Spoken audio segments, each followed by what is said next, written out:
Hello, buddy. Welcome back to Tin Man's Court Channel. I'm your host, Jeffrey Tin Man Taylor, and today I'll be reacting my second scary storyteller channel, and it's Mr. Haunted.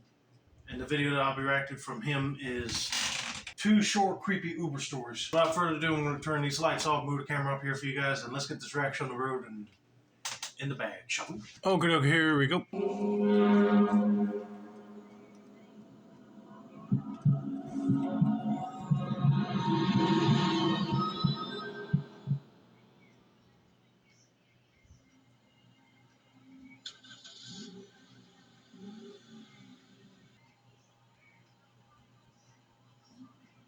I was 24 years old when this happened, and I'd recently started my first job as an Uber driver. Okay. Being an Uber driver was easy for the most part, but you'd eventually get to a point where you were tired of constantly picking up people and putting a fortune's worth of gas in your car. It would have been great if Uber paid for the driver's expenses, but we were independent contractors under their platform, so we had to pay for gas. Which that would suck. You would think that they would send you some money in advance if you're working for them, like a normal job would, just so you could pay for gas and maintenance on your car. But no, they pretty much pay you after you get done with every shift, I guess. But anyway, let's continue and see what happens. The pay was okay for the most part, but you might as well consider Uber as a side job to earn a little extra cash on the side. I'd mainly do Uber during the night as I'm a full-time college student with bills to pay, so it wasn't all fun and games. Anyway, I'd constantly be picking up people everywhere in my city.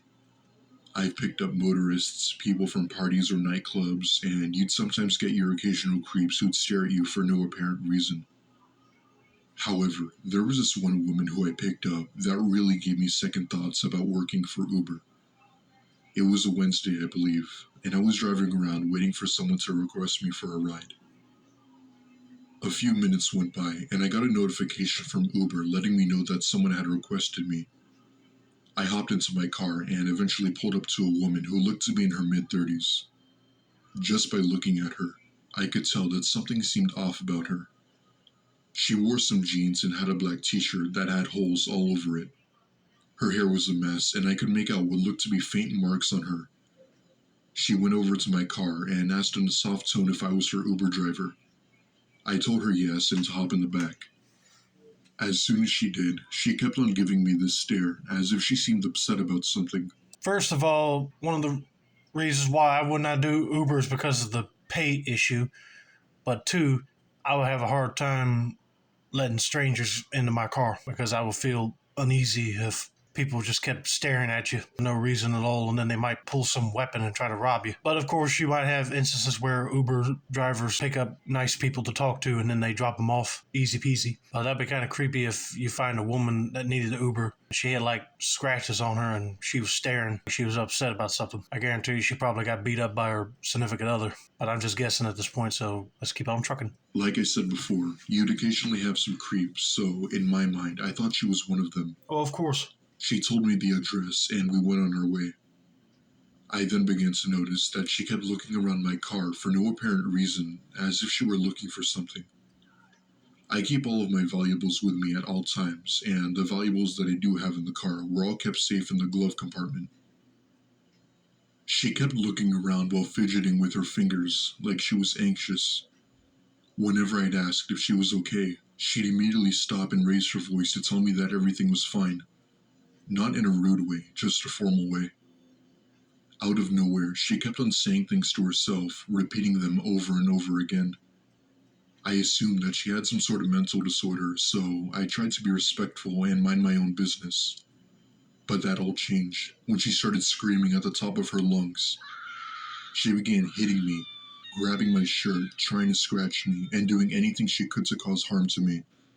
I told her that she was done and ordered her to get out of my car before I called the police. She started to cry and sob and began to apologize, telling me not to kick her out. Even though I felt somewhat bad, I still couldn't chance it because I knew that she was going to end up doing it again. Okay, this person's probably paranoid schizophrenic. That's why she's acting like this. So nobody didn't abuse her. She probably scratched herself. But yeah, that would be creepy just to hear a woman screaming in the back seat of your car for no reason at all. Don't want to be rude, but if I was the Uber driver in this situation, I would have been taking her to a mental hospital because that's where she needs to go. She got out of my car and I sped off and reported the incident to Uber. And I don't know what they did after that. All I could say is that woman is mentally insane. Well, it seems like it. I'm glad you got her out of the car. Didn't have to worry about her losing her mind and attacking you while you're driving. But man, I know my blood pressure will be dropping at that point, but in a sigh of relief that she's out of the vehicle. I'm just glad he's okay and he now knows what to look for when picking up Uber passengers. So let's get to story number 2.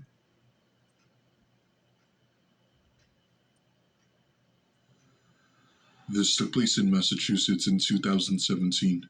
Right. For some context, I've been an Uber driver ever since the company first started, and at that time, I was paying rent for a small one-bedroom apartment that I could barely afford. I had a main job that paid relatively well, but it still left me financially unstable, so I had to look for a second job to pay the rent.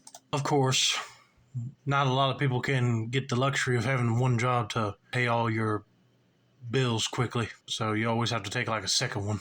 But you gotta do what you gotta do in order to stay afloat and not get kicked out of your place. Since I live in a small town in Massachusetts, there weren't a lot of places that had job offers, and the places that did either denied my application or never called back. After weeks of trying to find a second source of income, I gave up and eventually tried Uber as the pay was decent as long as you played your cards right. For the first few weeks, it went pretty well. Most people were friendly, but a few would be somewhat rude, and you'd occasionally get your fair share of creeps, but that's expected when you pick up people in a big city like Boston. Well, I bet. However, there was this one person that I remember picking up that would always stick with me. It was a Friday night, and I was heading home after dropping somebody off. It was really late, so my mind was focused on getting home and throwing myself into bed. But that all went away when I received a notification from the Uber app on my phone.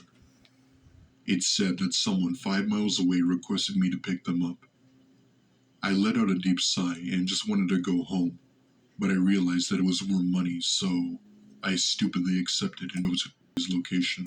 You would think you dropped off somebody and that was the last one, and then you want to go home and relax. But then you get a notification, you better accept it, because if it's more money, it'll really help you out. But also, I could agree with what he said about Boston. That area is known for a lot of weirdos roaming around. So you better be careful when you pick this person up and hope he's not no mugger. My GPS took me to the very rural side of the city. Abandoned buildings, graffiti, gang members, you know the type of place I mean. I pull up to the person who requested me, and he immediately gets into my car and hands me a small piece of paper with what I assume to be an address written on it. I ask him, "So, is this the place we're going to?" He slowly glances over to me and nods his head, indicating that it meant yes. Without hesitation, I plugged in the address and started making my way over there. All the while, I kept on getting weird vibes from the man who was in my car. He kept on staring at me with a look I can't even begin to describe. Eyes open wide with a blank expression.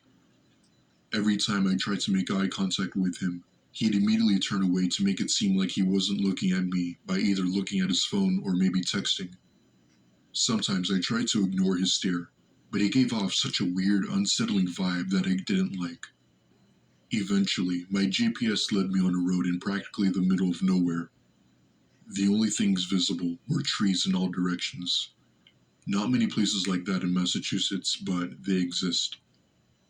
As I'm driving down the road, I hear the man say, "You could just let me off here." I explained to him as to why he would want me to drop him off here and not at his destination, but he insisted that it's better if I dropped him off here. With a confused look, I unlock the doors and he gets out of my car, still shooting me that constant stare. I mean, if he wants to be dropped off at another spot before you get to his destination, let him get out. Because if he's giving you a lot of creepy vibes and staring at you, you definitely don't want him in your car for a lot longer than you intended. Plus, you could just finish the ride on the app and then get home. I then hear him say, "Actually, can you get out of your car? I want to show you something." At this point, I'm officially creeped out, and suspicion grew on me more and more the longer I stayed there. No, don't get out of your car. Just speed out of there. Quick, before this guy grabs you out of the car. I politely said no and that I had to get home, but he asked the same question again, this time in a much more demanding tone. For whatever reason, I look out the window and see two men peering from the trees with them wearing what appeared to be masks. If it weren't for my headlights, I wouldn't have seen them as it was practically pitch dark out. Once I spotted them, however, they quickly hid back in the trees. I explained that I had to get home, and the man leans in closer and says 5 words that still haunt me till this day. You made the right decision. Till this day, I still don't know what would have happened to me had I gone into those woods with those men. I still have several explanations as to what I encountered that night. I'm not sure if it was people trying to mess with me, some sort of inbreeding house somewhere in the woods, a cannibalistic group, or even some type of cult. I don't know, and I definitely won't be returning to find out. Well, I'm glad that guy let him go, because if he verbally said, get out of your car and let me show you something, like in a meaner tone, then I know he won't gonna let him go. But that would be creepy for him to say, you made the right choice. He avoided any bad obstacle right there. But anyway, I hope you guys enjoyed this video. Don't forget to like, subscribe, turn on post notifications for more Mr. Haunted related content like this. This has been another successful installment of the Tin Man Square channel. I'm your host, Jeffrey Tin Man Taylor. I said that's a wrap, and that's the deal.